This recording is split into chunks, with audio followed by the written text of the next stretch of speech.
Introducing Olivier Krug, the sixth generation of the Krug family.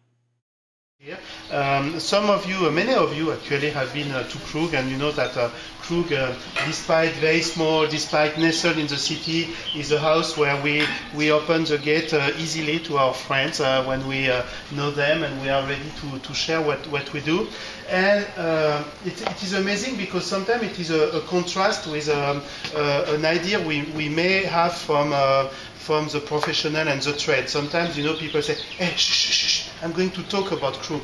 But this is not what Krug is all about, because that was not the dream of my ancestor. You know, people think that Krug is almost the fundamentalist champagne. You know, you have to be a connoisseur, a sommelier, a specialist. You have to know at least half of what Gary knows, you know, which obviously is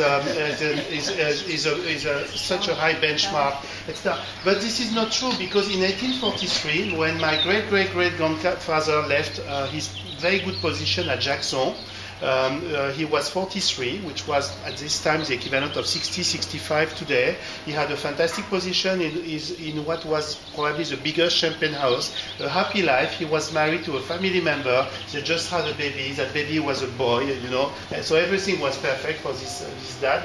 And he left to create a champagne business. And you probably don't know, but it takes 20 or 30 years to start making money when you start a champagne business. So his idea was not finance. His idea was not a family problem, because they remained very good friends. His idea was not neither to create the champagne for the expert, because in 1843 there was no expert.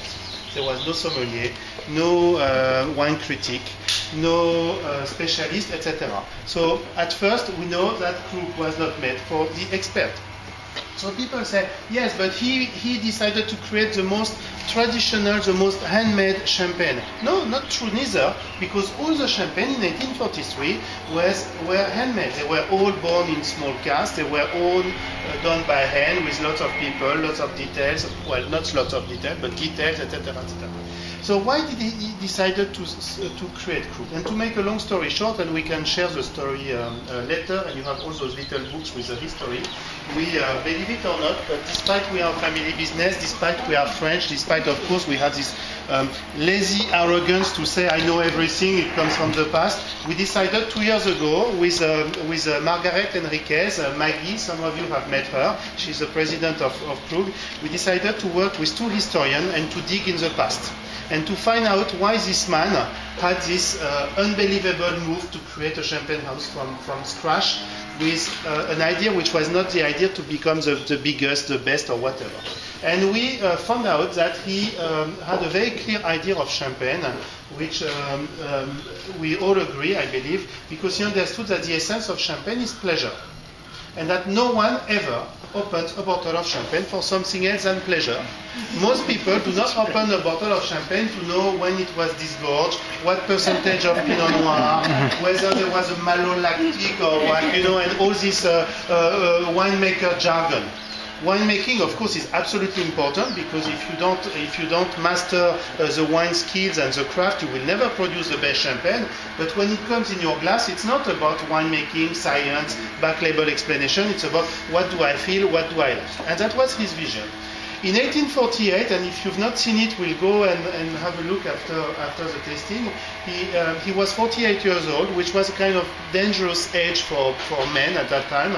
His son, Paul, was only 6, and he felt that there was a risk that he could not transmit to his son. So he decided to write this little carnet, this little notebook, in which he left some of his main ideas and vision for his son.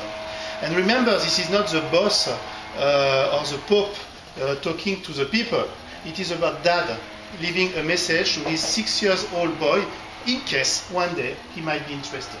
And he says, and you can have a look because we have the book here, Mon opinion sur les cuvées et leur composition. My opinion on the blends and their composition.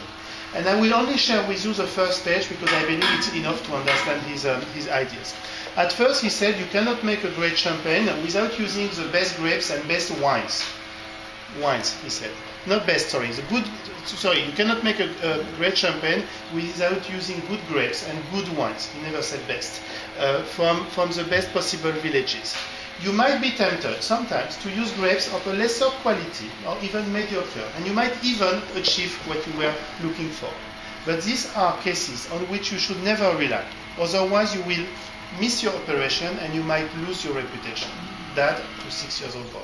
So never ever compromise. And we could spend hours, but we don't have enough time, unfortunately, to talk about this obsessive sense of detail we have at Krug. And this is one of the reasons why we will start with Clos du Mesnil 2000. The second point, and then we move to the tasting and the pleasure. The second point was, he said we should aim to produce 2 cuvées, not 6 as today, two champagne of the same quality. Same quality. 2 years ago, I opened this notebook for the first time in my 20 years career at Krug and 45 years in the family. 2 cuvées of the same quality. Because I was always wondering why there was no hierarchy at Krug.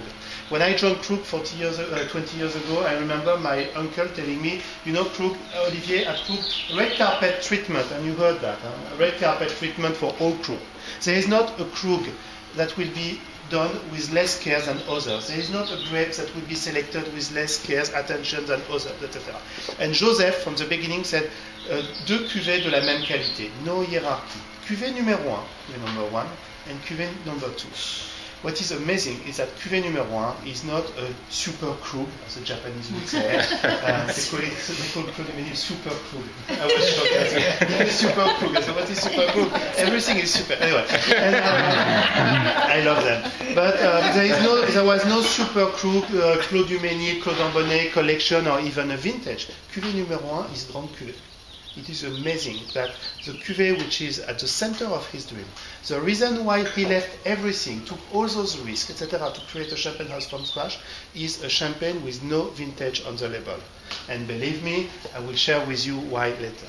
Cuvée numéro 2, cuvée number 2, and I love the principle. He said, depending on the circumstances of the climate. So, of course, this is a vintage, because you cannot have a vintage every year. And even some of the year, despite very good, they don't have this little hook that makes a Krug vintage. We talked about it earlier, a Krug vintage. So depending on the circumstances, you might make this cuvée and aim to have the same quality as number 1. So the benchmark of quality from the beginning was Grande Cuvée, not the vintage. And this is why at Krug we believe, and we like this word, and we like to say that Krug Grand Cuvée goes beyond vintage. You know, most people think that the best in Champagne are vintages, and they are right. Because vintages are made from the best grapes, the best year, and there are other very good houses than Krug, of course. And therefore, if you want to sample the best offered by Champagne, you go to the best houses in vintages and you find them. And the idea of Joseph was, I want to go beyond this level, not because the quality is not good, because the quality is fantastic when you have a vintage, but because I feel that a vintage offers only the circumstance of 1 year. And I want to create this champagne that doesn't exist, the champagne that will offer in the glass all the generosity that every year, every place can offer in champagne. And this champagne did not exist, and this champagne 170 years later has not been copied yet. And this is the story of Krug. So how do we make this champagne? There was no winemaking in 1843. There was no, we should go plot by plot, etc., etc. But Joseph did. And he was not a winemaker. Why? Because he was passionate by wine.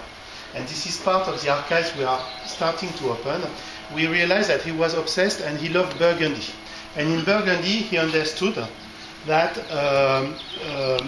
of course, you have different type of grapes. Pinot Noir, for example, and Pinot Noir from one village compared to the Pinot Noir from the other side of the valley, or even the neighbor village, doesn't taste the same. And even within the village, there are different parts. And even within the same plot, sometimes you have several growers, and the wines they make are different. So he understood the importance of the plot, the importance of individuality. And he was the first one in Champagne to decide to vinify plot by plot. Instead of using, the same grapes from the same village, good quality, but average good quality, he decided to go to individuality. And this is the reason why you have Clos du Mesnil in front of you. You might say, oh, this is very strange, or this tasting is very exciting. We start with the rarest, the most expensive Krug, etc. In fact, I have the feeling that I'm starting with the simplest Krug to make. You have some pictures everywhere. Here you have pictures of samples. This is what we have on our table almost every day. you have a picture of the testing committee at Krug. This is what we have every morning on the table. You've seen on the chimney, you've seen the 134 samples, which are all the samples we used for last year Grand Cuvée, or for the Grand Cuvée you are currently drinking. So Krug is about dozens of plots and wines and years. And this Clos du Mesnil is awfully easy to understand because it is the easiest Krug to make. It takes 2 minutes. 2 minutes or even less. It could take less if we were American, but we are French, so we need to explain why we said yes or no. But Clos du Mesnil is about yes or no. Why? Because Clos du Mesnil is made from this little vineyard there, which is nestled in the middle of the village. Le Mesnil-sur-Roger, which is the most beautiful and the best, I believe, the best village in the small white district in Champagne. So around the village you have 100 of hectares which are top quality, and Gary can tell you because he knows the village better than I do because I have a car, he has a bike. But you go to Clos du Mesnil, and Clos du Mesnil is nestled in the middle of the village. And when we purchased Clos du Mesnil, in 1971, when my grandfather and my dad purchased Clos du Mesnil, they purchased, actually they didn't purchase Clos du Mesnil as such. They purchased a small domain called Domaine Tarin, which was around 7 hectares around the village, including the 4.5 acres of Clos du Mesnil. And my father told me that he visited the property, and which was made of like 20 different plots around the village with the vineyard manager. And when he pushed this rusty gate in the middle of the village, my father had no clue there was this treasure in what he purchased, because my father purchased the property. And of course, the guy who sold didn't say there is this plot, that plot, etc., because no one cared in Champagne. And my father even told me that the vineyard manager told him, maybe this plot is slightly too big for Krug because you will have to press several times to produce it. The first year we produced Clos du Mesnil, as we do with every plot. I talked about the obsession for details we have. So plot by plot. Clos du Mesnil, every year we need 4 or 5 pressings to cover everything. And 4 or 5 pressings, from the grapes coming from the same plot, the same year, we make 4 or 5 wines. Which was the first year that you produced? It was 1971. We purchased the vineyard. And in 1971, in this tasting, where most of the wines are tested blind with a little code, so we don't know exactly what we are tasting, it appeared that samples 3, 4, 12, and 14, for example, were not tasting like the others. So at the end of the tasting, we went to the book to find out why those 4 samples were so unique, so pure, etc. And we found in the book that the codes were the codes of the grapes coming from Clos du Mesnil. And we say, that's a nice surprise because we were not expecting this little vineyard close by wall, to produce. And we use the wines for Grand Cuvée and vintage 71, I imagine, because in 71 we made a beautiful vintage. 72, same story, 73, 4, 5, 6, 7. And in 1979, after 8 years, every year of finding this Clos du Mesnil, beyond the rest, my father said in the tasting room, almost as a provocation, he said, "Oh, we should bottle this wine." And my grandfather said, "Never ever, never ever you produce a grower champagne. We are not a grower. We are the ultimate master of blending. We are Krug. We are not going, to make a wine, the simplest wine in the world with the grapes from the garden." And my father said, "I fully agree with you that Champagne is about blending different grapes from different villages, from different years. It's about this richness. And this is why in Champagne, 99% of the great champagnes come from houses. Because the houses have this supply every year, this consistency and richness of supply. But he said here that it is clear that this plot has something different. I want to know." So my father bottled, in 1979, he bottled the small crop of Clos du Mesnil. This is something we released quite early at that time, 7 or 8 years later, and immediately it was rated at the highest level. Another point which is very important, every year there are like 200 plots that we select to make individual vinification at Krug. There is not one plot where we do not have the same care. So there is no extra care at Clos du Mesnil. The thing is, Clos du Mesnil is a Stradivarius. So if you put the Stradivarius in the right art, you will hopefully express all the vibration that the Stradivarius is born to offer. But this is what we have with Clos du Mesnil. But all the grapes we select, whether they come from less prestigious villages, less prestigious type of grapes, will be made with the same obsession, because what we want is beyond the best, which means very little, we want the individuality. So if we want Pinot Noir from Bouzy, we want the most individual Pinot Noir from every plot in Bouzy. If it is Pinot Meunier from the Marne Valley, which is something that people usually don't talk about when they are selling great champagnes, of course it will be about individuality, etc. etc. So Clos du Mesnil is all about the purity and the expression of what a single terroir can offer every year. That was my little 2 minutes intro.